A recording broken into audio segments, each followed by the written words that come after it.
I want you to imagine it's 2050.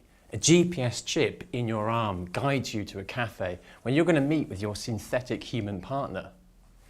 As you're walking along, in your eye, you're getting messages from artificially intelligent colleagues, and with a modem in your brain, you check in to see what's happening at home. You get your robotic assistant to put the washing on. You listen in to your gene-edited child's music lesson. Infrastructure anticipates your every move as we seamlessly network with people and things. So that's just one of many possible futures we could imagine. The future is in part what we imagine it to be and plan for, but just who are our future cities for? And if we don't know, how can we plan them? So my research starts with asking, where are the citizens in future cities thinking? And as science and technology advance and blur the boundaries of human nature, who and what is a citizen?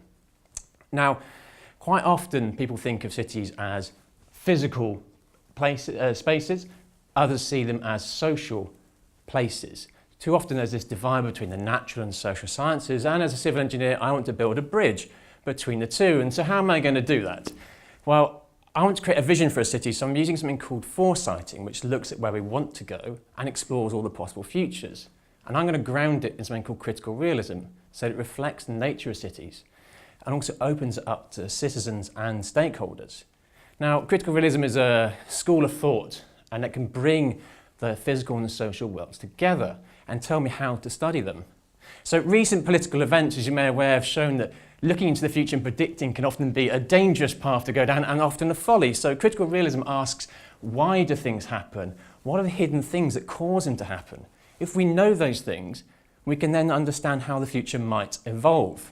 So my workshops won't look to say this is a citizen in 2050. It will look at the things like our own bodies, our cognition, the spaces around us. How are those things going to change in time? And if we know that, we can then start to see how citizens might change in time. The question is then, how does that affect the city visions that come out of these processes compared to the ones we normally use? So that's where I'm going with this. And in the process, I want us to challenge and redefine what we mean by cities and citizens. So ultimately, cities are a lot more than just buildings and cars and bricks and mortar. They're about us. So my challenge is, and my research is about making future cities as if citizens mattered. Thank you very much.